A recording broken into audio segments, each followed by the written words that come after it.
네, 우리 사랑하는 우리 교회 성도님들 오늘도 복된 하루 주 안에서 충만하고 승리하는 하루와 또 이 한 주간이 되시기를 축복합니다. 잠시 기도하시고 말씀 나누겠습니다. 하나님, 오늘도 귀한 날 주셨사오니 주께서 기뻐하시는 놀라운 은혜가 있게 하여 주시고 말씀 가운데 또 한 주간 주님의 은혜 가운데 살아가는 믿음의 성도들 되게 도와주옵소서. 함께 하시기 원하옵고 거룩하신 예수님의 이름으로 기도합니다. 아멘. 네, 오늘의 말씀은 마태복음 11장 2절에서 3절 말씀입니다. 제목은 의심이 아닌 확신이라는 제목으로 말씀 나누겠습니다. 마태복음 11장 2절과 3절입니다. 함께 읽겠습니다. 요한이 옥에서 그리스도께서 하신 일을 듣고 제자들을 보내어 예수께서 여짜오되 오실 그이가 당신이 오니이까 우리가 다른 일을 기다리오리이까. 아멘. 사람은 살다 보면 의심이 들기도 합니다. 당연하게 일어나는 일이 있어도 저거는 다른 의도가 있는 것은 아닌가, 다른 계획으로 저렇게 한 것은 아닌가라고 의심하게 되고 생각도 하게 됩니다. 무조건적으로 신앙이라는 게 믿는 것이란 것도 중요한 부분, 참 좋은 순종의 의미도 있겠지만, 그러나 합리적으로 믿음으로 하나님 앞에 간구하고 기도하는 과정은 우리 신앙에 굉장히 중요합니다. 하나님, 왜 이런 일이 일어났고, 하나님 왜 이런 과정을 허락하시고 왜 이렇게 되었습니까? 라고 질문을 통해서 하나님 앞에 더 성숙되어지고 또 성장하는 것을 보게 됩니다. 무조건 탄탄대로로 우리 인생을 살아가는 것이 아니라 이런 고민과 고뇌, 번뇌에도 빠지기도 하고 또 괴로움 속에 빠지기도 하면서 그를 통해서 하나님 앞에 더 성장하고 성숙해지는 과정이 되는 것이죠. 이 코로나19로 인해서 많은 분들이 괴롭고 어려움을 호소합니다. 그러나 이 길 끝 이후에 하나님의 놀라운 충만한 은혜가 우리 성도들과 삶 가운데 일어날 줄 믿습니다. 오늘 본문에 등장하는 세례 요한은 그런 고민을 주님 앞에 던져놓습니다. 왜 내가 이런 일이 일어났나요? 그런 고민과 좌절이 세례 요한에게 있었습니다. 왜냐하면 세례 요한은 감옥에 갇혔기 때문이에요. 근데 감옥에 갇힌 것도 의로운 일을 말하다가, 의롭게 말을 하다가 또 죄에 대해서 지적 또는 이야기를 하다가 감옥에 갇혔기 때문이에요. 그 당시 헤롯의 죄를 책망했습니다. 헤롯이 어떤 죄를 저질렀습니까? 동생의 아내를 빼앗아서 자기 아내로 취하는, 너무나 있을 수 없는 일들을 범하게 된 거죠. 그래서 세례 요한은 이 일을 보고 참을 수가 없었습니다. 잘못된 것이라고 지적했습니다. 헤롯이 그의 책망이 듣기 싫어서 헤롯이 그 세례 요한을 감옥에 가두게 된 것입니다. 옥에 갇힌 채 세월이 흘러갑니다.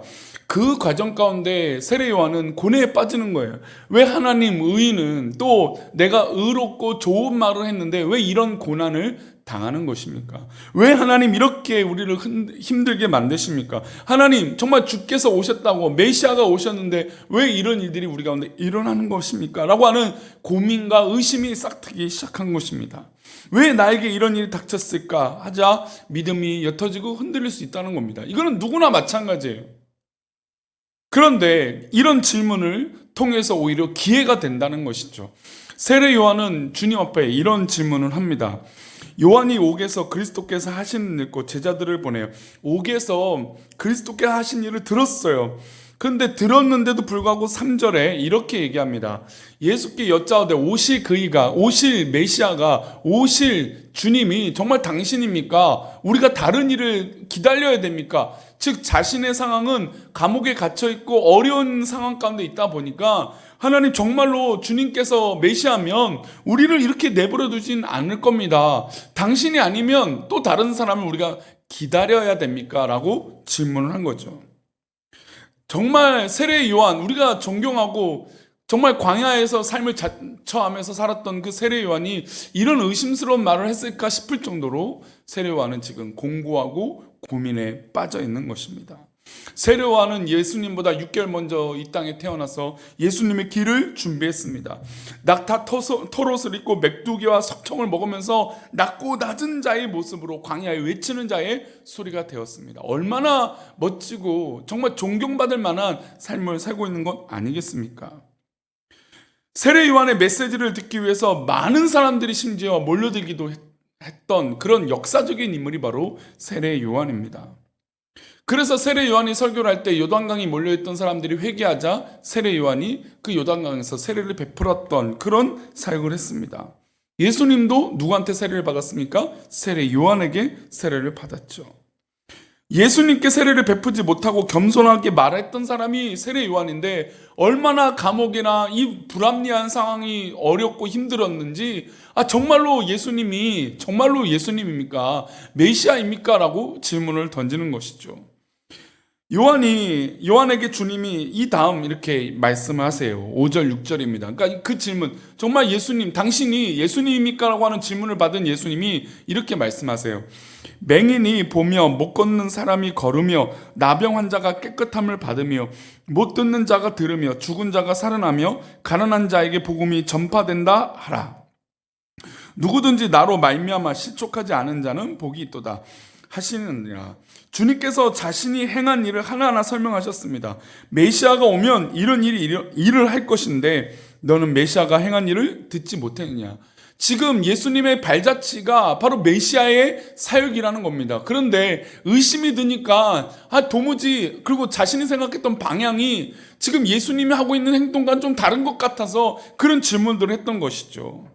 우리가 살다 보면 나에게 마땅히 당연하게 그렇게 일어날 일들이 그렇게 일어나지 않아서 질문을 던질 때가 있다라는 겁니다. 왜요? 왜 주님 이런 일을 우리 가운데 일어나게 하셨습니까? 라고 그렇게 질문을 던진다는 것이죠.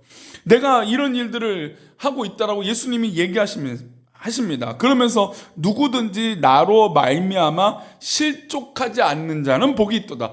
그러니까 우리가 의심이 들어서 고민하게 되고 예수님에 대해서 의심하게 될 때도 있다는 거죠. 따로 반대로 예수님을 전폭적으로 믿고 신뢰할 수도 있어요. 어쨌든 실족하지 않는다라는 게 너무나 중요하죠. 그래서 의심하더라도 의심에서 넘어가지 않고 실족하지 않는 자는 복이 있도다라고 말씀하신 겁니다.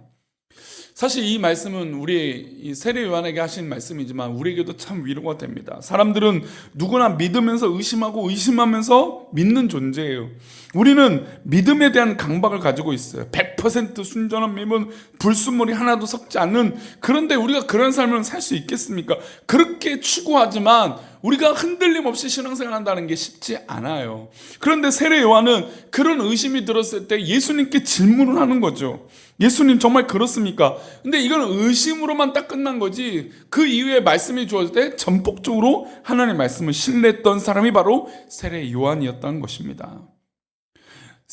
가만히 보면 세례 요한조차도 흔들렸잖아요. 세례 요한조차도 의심하는 그런 마음이 싹트기도 하잖아요. 그러나 여기서 중요한 건 실족하지 않고 주님을 기다리고 믿는 백성이 정말 하나님께서 복이 있도다라고 말씀하신 것처럼 그 복을 이루어 주실 줄 믿습니다. 세례 요한이 훌륭한 것은 이런 의심이 들 때 주님께 직접 물어봤다는 겁니다. 주님, 저는 이런 연약한 상태에 있습니다. 그럼에도 불구하고 제가 주님을 붙잡아야 됩니까? 말씀해 주십시오. 흔들리는 믿음은 부끄러운 것이 아닙니다. 의심하는 건 부끄러운 것이 아니에요. 그러나 이야기를 들었을 때 전폭적으로 믿고 신뢰하는 그 다음의 반등 행동이 더 중요하다는 겁니다. 정말로 당신이 주님이 맞습니까? 이렇게 질문하는 믿음이 오늘 우리의 믿음이 되어야 될 줄 믿습니다. 의심이 될 때, 걱정이 될 때, 고뇌에 빠졌을 때 하나님 앞에 기도해 보세요. 기도도 하지 않고 주님께 묻지도 않으면서 의심만 하다가 넘어지는 건 좋은 신앙이 될 수 없는 것입니다. 우리도 세례 요한과 같은 상황이 되면 우리 안에 불안과 불신이 있을 겁니다. 내가 계획했던 대로 되지 않으면 어려움과 속상한 마음이 들 것입니다. 그때마다 낙심하고 불순에 휩싸이지 말고 주님께 간구하는 믿음의 삶이 되길 소망합니다.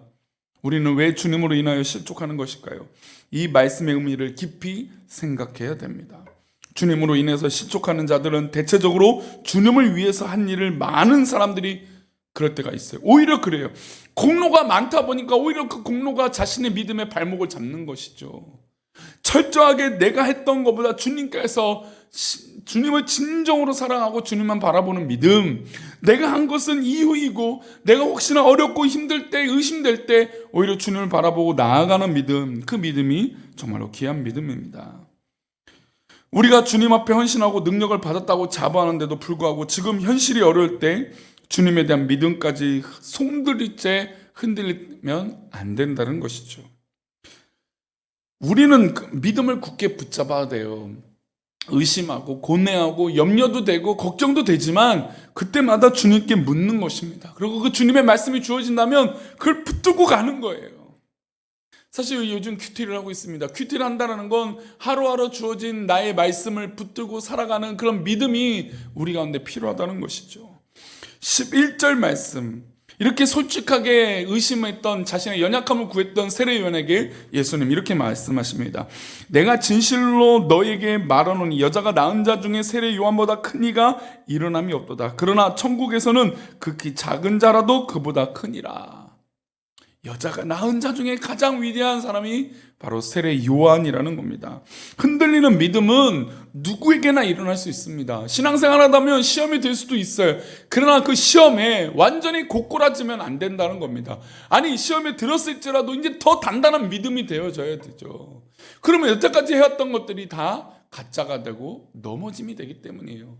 사랑하는 우리 교회 성도님들, 오늘도 하루를 살아갈 때 혹이나 우리 성도님들 가운데 일어나는 어려움과 곤란으로 인해서 실족하지 마시고 굳건한 믿음으로 승리하는 확신이 있는, 의심이 아닌 확신의 믿음의 삶으로 승리하시는 귀한 믿음의 삶이 되시기를 축원합니다. 기도하겠습니다. 하나님 아버지, 오늘 하루도 우리가 살아갈 때 주님의 은혜가 넘치게 하여 주시고 정말로 하나님께서 기뻐하시는 놀라운 은혜가 우리 가운데 있게 해 주옵소서. 고뇌하고 염려하고 의심할 수 있지만 그러나 하나님, 그것이 넘어짐의 계기가 되지 않게 해주시고 오히려 더 단단한 믿음, 주님께 물어보는 기도의 시간이 되게 인도해 주옵소서. 함께 하실 것을 믿사하며 거룩하신 예수 그리스도 이름으로 기도합니다. 아멘.